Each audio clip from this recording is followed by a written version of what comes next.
मुजफ्फरनगर में वरिष्ठ पुलिस अधीक्षक आवास के ठीक सामने पुलिस कर्मी ने एक अध्यापक की गोली मारकर हत्या कर डाली।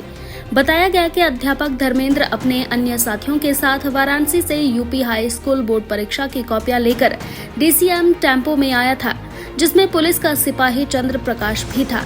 17 तारीख की देर रात्रि में यह सभी लोग वरिष्ठ पुलिस अधीक्षक आवास के ठीक सामने एसडी इंटर कॉलेज पर पहुंचे, जहां इन्हें कॉपियां जमा करनी थी। लेकिन कॉलेज का गेट बंद होने के कारण सभी डीसीएम में ही बैठे थे, जहां सिपाही चंद्र प्रकाश ने अध्यापक धर्मेंद्र से तंबाकू मांगा, जिस पर हुई कहा-सुनी में सिपाही चंद्र प्रकाश ने अध्यापक धर्मेंद्र की कार्बाइन से गोलियां बरसाकर हत्या कर डाली। मरने वाला अध्यापक चंदौली जनपद का रहने वाला था तथा सिपाही वाराणसी में ही तैनात है। पुलिस ने इस सिपाही को हिरासत में ले लिया है। वहीं सुबह जैसे ही शिक्षकों को अध्यापक की हत्या की खबर मिली तो उन्होंने सर्कुलर रोड पर स्थित छोटू राम इंटर कॉलेज के सामने धरना प्रदर्शन शुरू कर दिया, जिनकी मांग थी कि हत्यारे को कड़ी सजा दी जाए, साथ ही परिजनों को नौकरी तथा मुआवजा दिया जाए।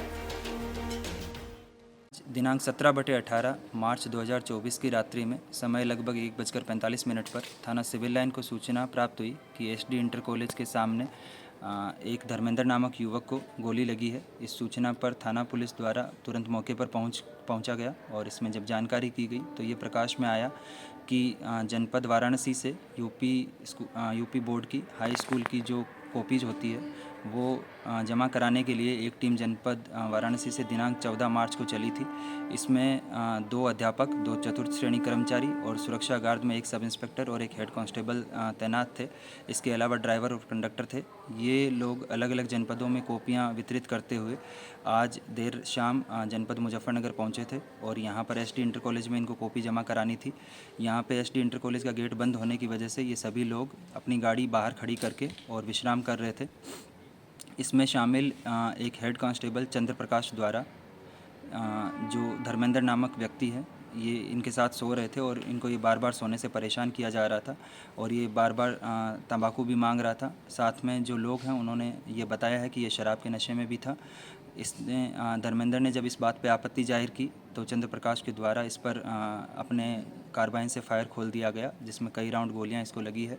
इस जो मजरूब है इसको तुरंत जिला अस्पताल पहुंचाया गया, जहां पर डॉक्टरों की टीम ने इसको मृत घोषित कर दिया, जिसके शव को मोर्चरी में रखवाया गया है। इसके परिजनों के बारे में जानकारी करने पर यह ज्ञात हुआ है कि जो मृतक धर्मेंद्र है ये जनपद चंदौली के रहने वाले हैं और इनके परिजनों को सूचना कर दी गई है। इसके अतिरिक्त फील्ड यूनिट की टीम द्वारा मौके से साक्ष्य संकलन की कार्रवाई की जा रही है तथा उच्च अधिकारियों द्वारा निरीक्षण घटनास्थल किया गया है और परिजनों से प्राप्त तहरीर के आधार पर अग्रिम विधिक कार्यवाही अमल में लाई जाएगी। शिक्षकों द्वारा धरना दिया जा रहा है, क्या करेंगे? देखिए, हमारे एक शिक्षक साथी की जो है वो मृत्यु हुई है, एक तरीके से मर्डर हुआ है ये तो, और उसके हम न्याय की मांग करते हुए हमने यहाँ पर धरना दिया है कि इस तरह से एक शोषण है ये टीचर्स का, ट्रक पर ड्यूटी लगाना और फिर ऐसे सुरक्षा कार्मिक को उसके साथ भेजना जो खुद नशे की अवस्था में था और उसने 8 गोलियां दागी हैं एक साथ। ये हम इस पर रोष व्यक्त करते हैं। क्या कुछ घटना ये हुई है कि वो बोर्ड कॉपियों को लेकर के पूर्वांचल से यहाँ पर आ रहे थे और एसडी इंटर कॉलेज के सामने वो मांग कर रहा था कुछ इस तरह की कि हमें कुछ नशीली चीज़ों की मांग कर रहा था, धूम्रपान की मांग कर रहा था, लग रहा सिगरेट और ये और गुटखा ये मांग रहा था वो। तो उसको जब नहीं मिला तो उसने धड़ाधड़ जो है वो गोलियां चला दी और 8 गोलियां दागी हैं और वो एट द स्पॉट ही खत्म हो गया। ये हमारी मांग है कि उसको न्याय मिले, मुआवजा मिले कम से कम 10 करोड़ का। अच्छा, उनकी सुरक्षा में ये सिपाही आए थे, लेकिन रक्षक ही जब भक्षक बन गया। बिल्कुल बिल्कुल, रक्षक ही भक्षक बन गया है। तो क्यों नहीं इस तरह से सबसे पहले इस चीज़ का पहले चेकिंग हो कि जिस व्यक्ति को भेजा जा रहा है, जिस पुलिस कार्मिक को साथ में भेजा जा रहा है, वो सुरक्षा के लायक है भी कि नहीं। हमारी मांग ये भी है। लगातार बड़े बड़े दावे करती है सुरक्षा के।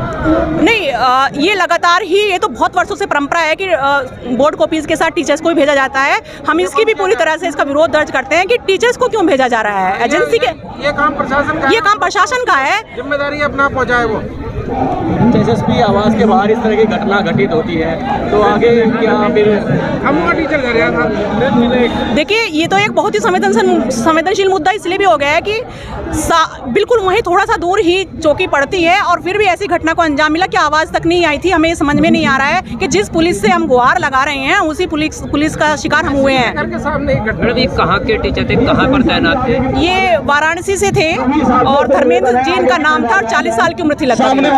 अब क्या मांग की जा रही है? अब मांग ये की जा रही है कि कम से कम 10 लाख का मुआवजा 10 करोड़ का मुआवजा इनको मिलना चाहिए, इनके परिवार को, और साथ में 2 परिवार के सदस्यों को सरकारी नौकरी मिले, वो भी टीसीएस स्तर की नौकरी मिले। धरना चल रहा है कब तक? धरना लगातार चलेगा, जब तक कि हमें कोई ऐसा पुष्टि या ऐसा आश्वासन नहीं मिलता लिखित में, ऐसे मौखिक नहीं, हमें लिखित में इस तरह का पूरी तरह से वो चाहिए एक स्पष्टीकरण कि हाँ हमारे साथी को, उसके परिवारजनों को न्याय मिलेगा, चाहे वो मुआवजा नौकरी का हो, चाहे इस तरह की ये यातनापूर्ण जो हमारी ड्यूटीज लगाई जाती हैं उसके खिलाफ हम पूरी तरह से रोष व्यक्त करते हैं।